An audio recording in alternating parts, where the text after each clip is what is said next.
टूट जाता है गरीबी में वो रिश्ता जो खास होता है। हजारों बनते हैं यार जिसके पास पैसा होता है। हा पैसा नावाचा जो प्रकार आहे ना, हा खूप भयानक आहे. तुमच्याकडे जर पैसे नसतील तर तुमची समाजातली किंमत ही शून्य असते. म्हणजे समाज तुम्हाला तुमच्याकडे किती पैसे आहेत, तुम्ही काय कामधंदा करता, तुम्ही नोकरी करता की व्यवसाय करता, यावर तुमची गुणवत्ता ठरवतो. म्हणजे आपल्याला कोणीही भेटला तर सहज विचारतो काय करतो. खरं तर त्याला विचारायचं असतं की तुझी नेमकी किंमत किती, तुला मी किती भाव देऊ. तू जर नोकरी करणार असलाल, तू जर चांगला व्यवसाय करणार असेल तर तुला हाय हॅलो करण्यापर्यंत ठीक आहे. मात्र तुझं काहीच करत नसशील तर तुझ्याशी का बोलावं. आणि म्हणून प्रत्येक जण विचारतोय सध्या काय करतोस. मित्रांनो, गरिबी नावाचा जो प्रकार आहे तो खूप भयानक आहे. मालक व्हायचं स्वप्न पहा ही मालिका सुरू केल्यापासून अनेक गरिबांची पोरं ही स्वप्न पाहायला लागले. अनेक तरुण हे सुश्री एग्रो फॉर्मवर येत आहेत, अगदीच मशाल स्टुडिओमध्ये येत आहेत, मशाल कार्यालयामध्ये येत आहेत आणि अनेक प्रश्न विचारतात. एकाने असाच प्रश्न विचारलाय की गरिबांना कुठला व्यवसाय करता येऊ शकतो. आमच्याकडे पैसा नाही, आमच्याकडे जागा नाही, आमच्याकडे भांडवल नाही, जे काही व्यवसायाला लागतं ते काहीच नाही. मग आम्ही काय करू शकतो. आमच्या पिढ्यानं पिढ्या दारिद्र्यात मिळाल्या, जे घरी 18 विश्व दारिद्र्य आहे आणि हे गेल्या अनेक पिढ्यांपासून चालत आलंय. याच्यातून बाहेर पडायला आम्हाला मार्ग नाही. आणि त्याच विषयावर आज मी खरं तर बोलणार आहे. खूप लहानपणी एक वाक्य वाचलं होतं की तुम्ही गरिबीत जन्माला आला असाल तर तो तुमचा दोष नाही, मात्र तुम्ही गरिबीत मरणार असाल तर तो मात्र तुमचा दोष आहे. हे वाक्य आमचं घोषवाक्य ठरलं. म्हणजे मी हॉस्टेलमध्ये असताना आमच्या पेटीवर गरिबीत जन्माला आलो तरी गरिबीत मरणार नाही हे लिहून ठेवलं होतं. त्याच्यानंतर जेव्हा संघटना चालू केली त्या संघटनेचं ब्रीदवाक्य हेच होतं की आम्हाला स्वतःच्या पायावर उभं राहायचं, आम्हाला गरिबीत मरायचं नाही. कारण जी लोक श्रीमंत झाले त्यांनाही 2 हात आहेत, त्यांनाही 2 पाय आहेत. देवाने सगळे अवयव हे त्यांना माझ्यासारखेच दिलेले आहेत. माझ्या एवढाच मेंदू त्यांना दिलेला आहे की त्याच्यामध्ये थोडीही कमतरता देवाने केलेली नाही. आणि तरीही ती लोक सुखात आहेत आणि आम्ही मात्र गरिबीत आहोत. म्हणजे मी प्रचंड गरिबी अनुभवली. ज्यावेळेस गरिबीत खितपत होतो त्याच वेळेस मनावर कोरलं होतं की गरिबी ही वाईट असते आणि याच्यातून आपल्याला मार्ग काढला पाहिजे आणि वाटेल त्या पद्धतीने आपण मेहनत केली पाहिजे. कुठलंही कारण न सांगता आपण पुढे गेलं पाहिजे आणि जी लोक पुढे गेली ती कशी गेली याचा अभ्यास केला पाहिजे. म्हणजे खरं तर आता माझ्यासारखे या युट्यूबवरनं किंवा सोशल मीडियावरनं मार्गदर्शन करणारे अनेक आहेत. आम्हालाही अशाच लोकांची भुरळ पडली होती. त्यावेळेस काही सोशल मीडिया नव्हता. मात्र एक खूप चांगला लेखक होता, श्रीमंत कसं व्हायचं. त्याची 3-4 पुस्तकं होती आणि आम्हाला श्रीमंत व्हायचं होतं आणि आम्ही सातत्याने ती पुस्तकं वाचत होतो की श्रीमंत कसं व्हायचं. अगदी 4 पुस्तकं त्यांनी लिहिली होती. 4ही पुस्तकं वाचून झाली तरी श्रीमंतीचं गणित काही सापडलं नाही. मी ते नेहमीच मेहनत करा, संघर्ष करा, कष्ट करा, प्रामाणिक राहा. मी ते नेमकं सुरुवात कुठून करायची हे काही कळत नव्हतं. आणि म्हणून आम्ही ठरवलं की त्या लेखकाचीच भेट घ्यायची. म्हणजे आज जसे मला भेटायला अनेक तरुण येतात, अनेक लोक सुश्री अग्रवाल भेट देतात, त्यांच्या मी व्हिडिओही टाकतोय की त्यांचे नेमके प्रश्न काय असतात. आम्हाला तसे प्रश्न पडत होते आणि म्हणून आम्ही त्या लेखकाचा पत्ता शोधला. म्हणजे खरं तर त्या लेखकाने 3 पुस्तकांमध्ये त्याचा पत्ता दिला होता. पहिलं जे पुस्तक होतं त्याच्यावर कॉपीराईट जो असतो त्या कॉपीराईटच्या ठिकाणी त्याच्या पत्नीचं नाव होतं आणि पत्नीचा पत्ता होता कुर्ल्याचा.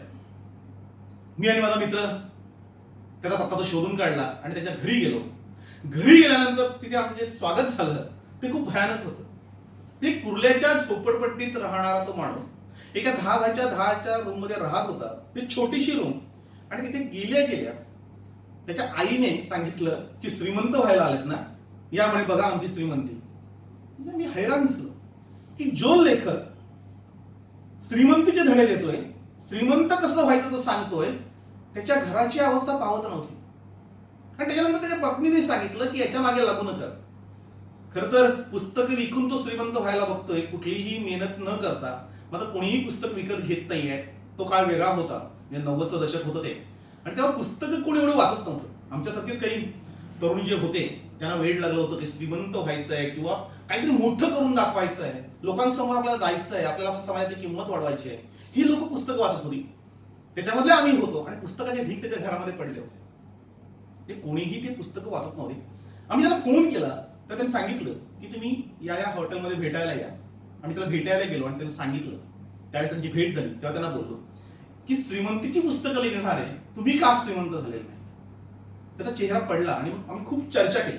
मग लक्षात आलं की जे कोणी आपल्याला दाखवतात, जे कोणी आपल्याला बोलतात, जे कोणी आपल्याला सांगतात, ते कुठलं तरी वाचून लिहून वाहून करतात. कारण त्यांनी त्याचं एक गमक सांगितलं की इंग्रजी जी पुस्तकं आहेत त्याच्यामध्ये श्रीमंत व्हायचं कसं असे अनेक लेख लिहिलेले आहेत, अनेक पुस्तकं लिहिली आहेत. आणि त्या पुस्तकांचं भाषांतर करून ही लोक आपल्या समोर मराठीमधून पुस्तकं ठेवतात. मग आम्ही तो नाच सोडला आणि त्याच्यानंतर श्रीमंत होणारी लोक जी आहेत त्यांचा अभ्यास सुरू केला. आणि मग ठरवलं की गरिबी जन्माला येणं हे आपल्या हातात नव्हतं. की अनेक गरिबांची पोरं ही प्रचंड श्रीमंत झालेली आहेत, अगदी चांगले उद्योगपती झालेले आहेत, त्यांनी प्रचंड नावलौकिक मिळवलेलं आहे. आणि श्रीमंतांची जी मुलं होती ती मात्र देशलढीला लागलेली आहेत. मग या श्रीमंतांनी नेमके नियम कोणते पाळले, ही नेमकी श्रीमंत कशी झाली, याचा अभ्यास करायला सुरुवात केला. आणि मग मला हे ठरवून टाकलं की जन्माला येणं माझ्या हातात नव्हतं, आता मृत्यू माझ्या हातामध्ये. म्हणजे मरताना मी कसं मरावं हे माझ्या हातात आहे. मी जर मेहनत केली, मी जर चांगलं ध्येय डोळ्यासमोर ठेवून प्रामाणिकपणे काम केलं तर मलाही श्रीमंत होता येतं. फक्त श्रीमंतीची व्याख्या नेमकी काय ती प्रत्येकाने समजून घेतली पाहिजे. म्हणजे श्रीमंत व्हायचं म्हणजे नेमकं किती व्हायचं. कारण या श्रीमंतीचा जो मागोवा असतो, जो वेळ असतो तो खूप भयानक असतो. म्हणजे श्रीमंत होता होता मातीमोल झालेली लोक आपण अनेक बघतो. म्हणजे सध्याचं जे उदाहरण आहे नीरव मोदी सध्या जेलमध्ये आहे. जगभर ज्याचे सोन्याचे आणि हिऱ्यांचे शोरूम होते, त्याचा नावलौकिक प्रचंड होता, तो नीरव मोदी आज जेलमध्ये आहे. ज्याने जगावर राज्य करण्याचा प्रयत्न केला तो विजय मल्ल्या, अगदी किंग फिशर नावाच्या बियरने सगळ्यांनाच भुरल घालून मोठा झाला. त्याच्यानंतर स्वतःची विमान कंपनी काढली. आजची परिस्थिती अशी आहे की देशातला तो सर्वात मोठा चोर आहे. करप्शन करून, बँका बुडवून, लुटमार करून, कोणाच्या तरी मुंड्या मोडून, कोणाला तरी फसवून श्रीमंत झालेली लोक ही फार काळ टिकत नाही. म्हणजे त्यांच्या श्रीमंतीला भुलून नका. जे खरोखर प्रामाणिकपणे कामधंदा करून जी लोक मोठी झालेत त्यांचे आदर्श ठेवा, हा आम्ही प्रयत्न सुरू केला. कारण भ्रष्टाचार करून लोक मोठी झालेली अनेक आहेत. राजकारणामध्ये काल गेला आणि आज अब्जाधीश झाला हेही आपण बघितलं. आता ह्या गोष्टी सगळ्यांनाच जमणार नाही आणि ज्यांनाच जमल्यात ते देशद्रोहीला लागलेत. त्यांना कधीही सुख नावाचा प्रकार मिळालेला नाही.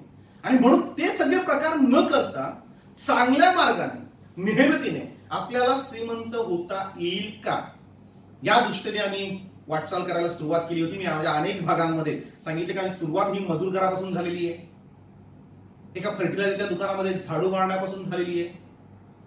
आणि या सगळ्या गोष्टी करत असताना एक ठरवून टाकलं श्रीमंत म्हणजे नेमकी किती श्रीमंती. तुम्हाला पैसा पाहिजे म्हणजे नेमका किती पाहिजे. म्हणजे आपण ज्यांना जन्माला घातलंय ती मुलं अगदी सुखासमाधानाने जिवंत राहतील आणि आपण गेल्यानंतर आपण जे काही उभारलंय त्याचा उपभोग घेऊन त्यांच्या पिढ्या सांभाळतील इथपर्यंत ती श्रीमंती ठीक आहे. म्हणजे आपण जे सांगतो 7 पिढ्यांना संपणार नाही, 8 पिढ्यांना संपणार नाही, मूर्खपणा आहे. आपल्या काही पुढच्या पिढ्या ह्या काही अपंग, लुल्या पांगल्या किंवा अगदीच निष्क्रिय निघणार नाहीये. तुम्ही त्याची काळजी करू नका. आपल्याला सुखी समाधानाने जगता आलं पाहिजे. कुणीही नाव न ठेवता, कुणीही आपल्यावर ताशेरे न ओढता आपल्याला प्रामाणिकपणे जगता आलं पाहिजे. आपल्या घरात येणारा पैसा हा कष्टाचा आला पाहिजे, हा मेहनतीचा आला पाहिजे. आणि त्याचबरोबर आपण जे काही उभारलंय त्याचा उपभोग आपल्या मुलांना घेता आला पाहिजे. आजची परिस्थिती काय बघा तुम्ही. जेवढे काही परदेशात पळालेत किंवा आता जेवढे काही गजाआड झालेले आहेत, म्हणजे आता खूप प्रकरण सुरू झालेली आहेत, ही सगळी प्रकरण जर आपण अभ्यासली तर यांना पैशांचा हव्यास नडलाय. मी 1996 साली आणखी पैसा हवाच कशाला हा एक लेख लिहिला होता आणि त्या लेखामध्ये सगळ्या गोष्टी मांडल्या होत्या की तुम्हाला नेमका पैसा किती पाहिजे, तुम्ही पैसा किती कमवायचा, तुम्ही कुठपर्यंत धावायचं, हे सगळं जर एकदा निश्चित केलं आणि आपण या चॅनलवर सांगितलेली 3 सूत्री जर अभ्यासली, त्या पद्धतीने चालायला लागलो तर आपण सहज श्रीमंत होऊ शकतो. बऱ्याचदा काय होते, अनेक जण नोकरी करतात, अनेक जण चांगला व्यवसायही करतात आणि ते गरीबच राहतात. बऱ्याच लोकांचा प्रश्न असतो की पैसा येतोय पण पैसा हातात राहत नाही. आम्ही तेव्हाही गरीब होतो, आताही गरीब आहोत, तेव्हाही कर्जबाजारी होतो, आताही कर्जबाजारी आहोत. म्हणजे ज्यांच्या हातामध्ये काहीही नव्हतं ती लोक कुठच्या कुठे पोहोचली, गरिबीचं रूपांतर त्यांनी श्रीमंतीमध्ये केलं आणि त्या श्रीमंतीच्या एक एक पायऱ्या चढतायत, अगदी सुखी समाधानाने जीवन जगत आहेत. आणि ज्यांच्याकडे चांगल्या पगाराची नोकरी आहे, ज्यांच्याकडे चांगला उद्योगधंदा आहे, ते मात्र रोज संकटांना घेऊन झोपतायत. म्हणजे दारू पिल्याशिवाय झोप लागत नाही, अशी अनेक उदाहरणं आहेत. नेमकं काय चुकलं यांचं, याचाही अभ्यास आपण केला पाहिजे. म्हणजे श्रीमंत माणसं नेमकं काय करतात. श्रीमंत माणसं जी आहे ती हातामध्ये पैसा आला की तो ते चांगल्या मार्गासाठी गुंतवतात. पैसा जवळ ठेवून तो वाढत नाही, तर पैसा गुंतवल्यावर वाढतो आणि गुंतवणूक अशा ठिकाणी करतात की जिथे खरेपणा असेल. म्हणजे आपल्याकडे रोज अनेक स्कीम येतात, अगदी दुप्पट करून देतो, तिप्पट करून देतो. ह्या सगळ्या भूलथापा रोज आपण अनुभवतो आणि रोज अनेक लोक फसतो. श्रीमंत लोक अशा ठिकाणी कधीही पैसा गुंतवत नाहीत, कारण ते अनुमान काढतात, तो दुप्पट देणार म्हणजे कोणतं कुठून देणार, तो तिप्पट देणार, चौपट देणार, म्हणजे नेमकं कसं देणार ते आम्हाला समजून सांग. आणि त्यांनी जे गणित ते मांडलेलं असतं ते काहीतरी फार फेक असतं आणि त्याला आपण भुलतो. श्रीमंत लोक त्याला भुलत नाहीत. ते चांगल्या मार्गाने पैसा कमावतात आणि चांगल्या मार्गासाठी ते गुंतवतात. आपल्याकडे काय करतो आपण, आपल्याकडे पैसा आला की आपण दुसऱ्यांना जळवण्याचा प्रयत्न करतो. म्हणजे आपल्याकडे भाडी गाडी पाहिजे, आपल्याकडे चांगला बंगला पाहिजे, आपल्याला चांगल्या ठिकाणी खरेदीला जाता आला पाहिजे. म्हणजे नको त्या गोष्टी, त्या अगदी पार्ट्यांपासून ते इतर अनेक न सांगता येणाऱ्या गोष्टींपर्यंत आम्ही नको ते उद्योग करतो आणि कमावलेला पैसा सगळ्याच्या सगळा घालवतो. म्हणजे ज्याला पैशाचं नियोजन करता येतं आणि पैशाचं नियोजन करताना खर्चाचं गणित मांडता येतं, ती माणसं श्रीमंत होतात.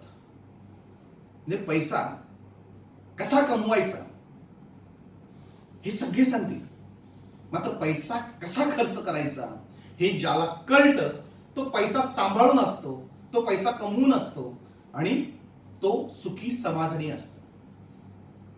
आमच्याकडे आम्ही खूप चांगला शब्द वापरतो, अनेकांसाठी तुम्ही वापरलाय, की नवाजणं आणि धज करणं. म्हणजे लोकांना इम्प्रेस करण्यासाठी, लोकांना दाखवण्यासाठी एवढ्या काही गोष्टी आम्ही करतो. म्हणजे कोणाला देणगी देणं असो, नको तिथे खर्च करणं असो, अगदी घरामध्ये छोट्या छोट्या कार्यक्रमांसाठी वाटेल तेवढा पैसा ओतणं असो, या सगळ्या गोष्टी करताना ते कधी कर्जबाजारी होतात हे त्यांनाही कळत नाही आणि मग जिथे आहे तिथेच राहतात.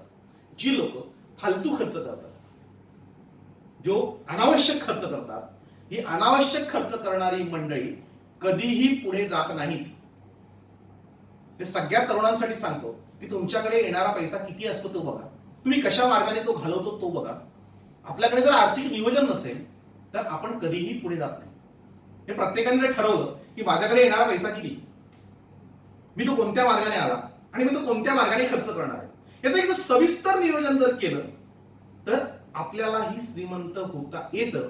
मात्र आपली गणितं ही नको त्या गोष्टींमध्ये चुकतात, नको त्या गोष्टी आपण करायला जातो आणि आपण कर्जबाजारी होऊन बसतो. ज्या गोष्टी करायला लागू नयेत त्या गोष्टी आपल्याला कराव्या लागतात. आणि म्हणून वायफळ खर्च कोणता, फालतू खर्च कोणता, आपल्याला हा खर्च जर टाळता आला आणि बऱ्यापैकी जर गुंतवणूक करता आली तर आपण श्रीमंत होऊ शकतो. म्हणजे श्रीमंतीची गुरुकिल्ली म्हणजे काय, आम्ही अनेक पुस्तकं वाचली, आम्हाला कुठेही ती गुरुकिल्ली सापडली नाही.